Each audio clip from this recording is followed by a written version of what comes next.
I'm Berta Sabrio, the Executive Director for the Columbia Orchestra, and today I'm speaking with our Music Director, Richard Scerbo, about our upcoming concert. Richard, it's really hard for me to believe that we're coming to the end of 7 months. 7 months with you as our music director, and more than half the season is over. It doesn't seem like it could go that fast, but it surely has. What's your experience been? What do you want us to know about it? Berta, this has just been such an incredible experience so far working with the Columbia Orchestra. I had the inkling when I was auditioning for this position that this was a really special organization and, of course, a group of special musicians. But that's totally been confirmed over the concerts that we have done so far this year. I want to just say that the winter holiday concerts that we did in December were just an incredible experience for me to meet the community, to see so many wonderful folks there, to have two sold out audiences was really exciting, and just reminds me of what an important role the Columbia Orchestra plays in the Howard County community. I agree. They were both great, great concerts. The dancers were great. The orchestra sounded phenomenal. It's so much fun, and as people are leaving, to see how excited they are and to see the smiles on the Yeah. kids' faces, and to say, "Did you like it?" And they're, "Yes, we loved it." So I agree with you. I think that that's a very fun, fun concert. It always sets my holidays off just perfectly.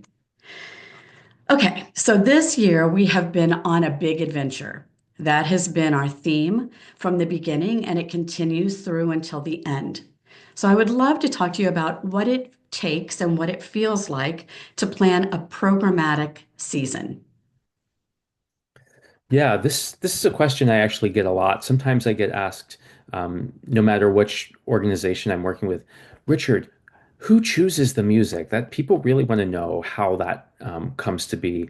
And so, for this season in particular, I had a very abbreviated time period with which to put the entire season together, and but I started with a few for this year's season with Columbia Orchestra. I started with a few works that I thought that I wanted to bring to this orchestra. I, of course, looked at the past history, the performance history, to see maybe what hasn't been done recently, or at least in recent seasons.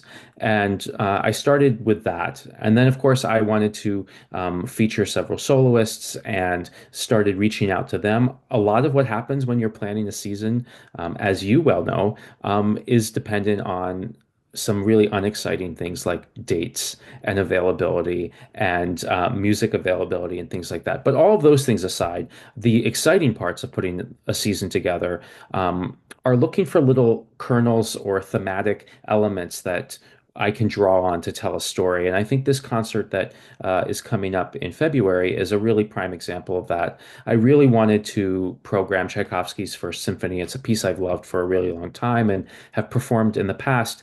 And it comes with this title, Winter Dreams.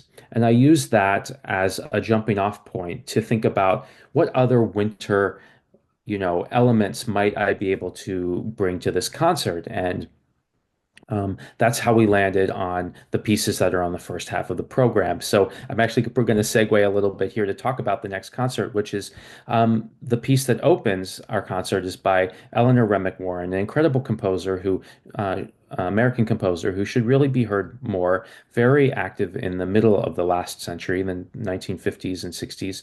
She wrote this piece called The Crystal Lake, and I programmed it assuming that, I guess, crystal meant, glimmering, icy. I made an assumption there. And it wasn't until I was doing some research and found that indeed the piece was inspired by Eleanor Remick Warren's visit to a lake in the high Sierra Mountains during winter, and sort of seeing this vista, seeing this scene of a frozen lake. And we hear this very impressionistic work that sounds like a winter soundscape. So it's a wonderful way to sort of set up the beginning of our concert. The next piece on our program, orchestral selections from the Humperdinck opera Hansel and Gretel.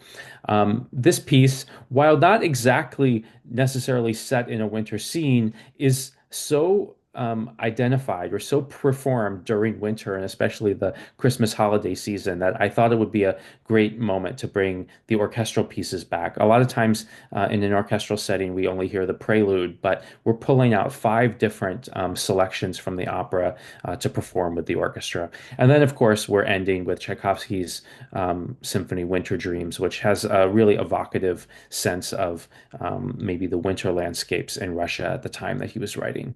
So that was a bit of a long answer, but that is sort of an example of how pulling one thread or one kernel on a thematic kernel arrived at this concert that we're hearing in February. That's great. I'm so excited about it. One of the first roles I ever played was actually Gretel. So I have a really, really warm place in my heart for that opera. And I think sometimes we consider it as a winter thing because they're walking through this cold forest and looking Sure. for a place to get warm. And so there we have that whole winter theme. Of course, I was singing it in New Orleans. It was not cold, but we pretended that it was. So that was And perfectly. what other time of year are we making gingerbread houses? That's the other thing. So I think, there are definitely some connections to the holidays. It's true.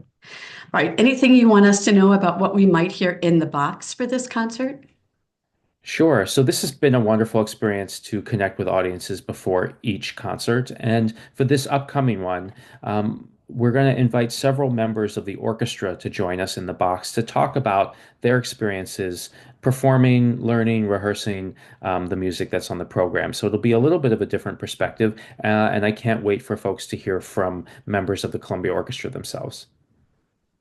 Great. It's going to be great. It's going to be a great concert. Richard, thanks so much for talking with me today. We want to Of make sure course. that you feel invited to our next concert, Winter Dreams, on February 15th. The concert starts at 7:30. In the Box begins at 6:30, and the concert is at the Jim Rouse Theater.